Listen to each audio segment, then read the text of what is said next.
ಕನ್ನಡ ಚಿತ್ರರಂಗಕ್ಕೆ ಇದೀಗ ಮತ್ತೊಂದು ಆಘಾತಕಾರಿ ಸುದ್ದಿ. ಕನ್ನಡ ಖ್ಯಾತ ಗಾಯಕಿ ಇನ್ನಿಲ್ಲ ಎಂಬ ಸುದ್ದಿ ಇದೀಗ ಕನ್ನಡಿಗರನ್ನು ಶೋಕ ಸಾಗರದಲ್ಲಿ ಮುಳುಗಿಸಿದೆ.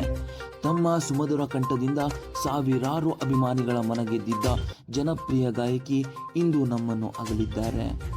ಈ ಆಘಾತಕಾರಿ ಸುದ್ದಿ ಹೊರಬೀಳುತ್ತಿದ್ದಂತೆ ಇಡೀ ಕನ್ನಡ ಚಿತ್ರರಂಗವೇ ಕಣ್ಣೀರಾಗಿದೆ.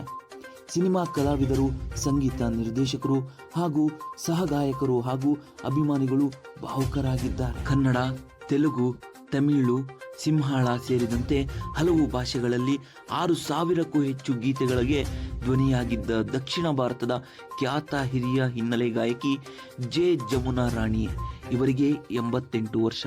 ಅವರು ವಯೋಸಹಜ ಕಾಯಿಲೆಯಿಂದ ಬೆಂಗಳೂರಿನ ತಮ್ಮ ನಿವಾಸದಲ್ಲಿ ನಿಧನರಾಗಿದ್ದಾರೆ.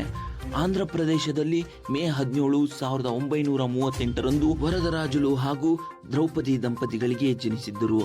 ಜಮುನಾ ರಾಣಿ ಸಂಗೀತದ ಮೇಲಿನ ಸಂಪೂರ್ಣ ಗಮನ ಮತ್ತು ವೈಯಕ್ತಿಕ ನಿರ್ಧಾರಗಳಿಂದ ತಮ್ಮ ಜೀವನದುದ್ದಕ್ಕೂ ಅವಿವಾಹಿತರಾಗಿಯೇ ಉಳಿದರು.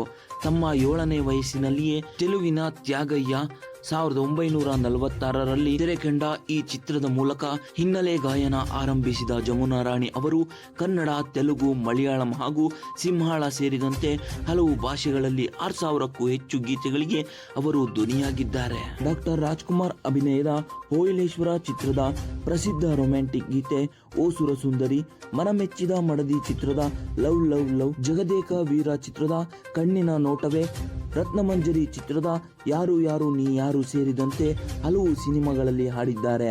ಇನ್ನು ಸಂಗೀತ ಕ್ಷೇತ್ರಕ್ಕೆ ನೀಡಿದ ಮಹೋನ್ನತ ಕೊಡುಗೆಗಾಗಿ ಅವರಿಗೆ ತಮಿಳುನಾಡು ಸರ್ಕಾರದ ಕಲೈಮಾಮಣಿ ಅಣ್ಣ ಪ್ರಶಸ್ತಿ ಹಾಗೂ 2020ರಲ್ಲಿ ವಿಶೇಷ ಕಲೈಮಾಮಣಿ ಪ್ರಶಸ್ತಿ ನೀಡಿ ಗೌರವಿಸಲಾಗಿದೆ.